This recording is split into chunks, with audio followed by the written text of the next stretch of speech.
Hi friends, నేను మీ సుసేనానండి. అందరూ ఎలా ఉన్నారు? బాగున్నారా? నేనైతే చాలా బాగున్నానండి.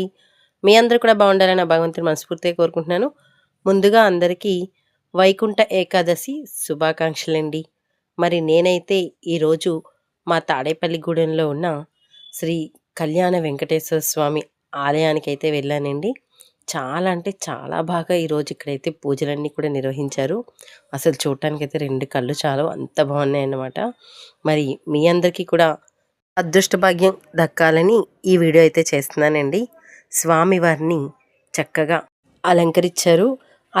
తిరుపతి వెళ్తే కూడా ఇంత చక్కగా నేను స్వామివారిని చూడలేనేమో అని అనిపించిందండి. అంత చక్కగా స్వామివారిని చూసి నిజంగా కళ్ళ నిండా మనసు నిండా కూడా ఆయన్ని నింపేసుకున్నాను. అంతలాగా నేనైతే దర్శనం చేసుకున్నాను. అంత బాగా అనిపించింది. మరి మీరు కూడా స్వామివారిని దర్శించుకున్నారు కదా. మరి మీకు కూడా ఈ ఆలయానికి వెళ్ళాలనిపిస్తుందా? ఎక్కడుందా ఏమిటని తెలుసుకోవాలనిపిస్తుందా? ఈ ఆలయానికి సంబంధించి మరిన్ని విషయాలను తెలుసుకోవాలనుకుంటే నా ఛానల్లో లాంగ్ వీడియో రూపంలో పెడుతున్నానండి. చూసి తెలుసుకోండి. మరి నా వీడియో నచ్చితే లైక్ చేయండి, షేర్ చేయండి.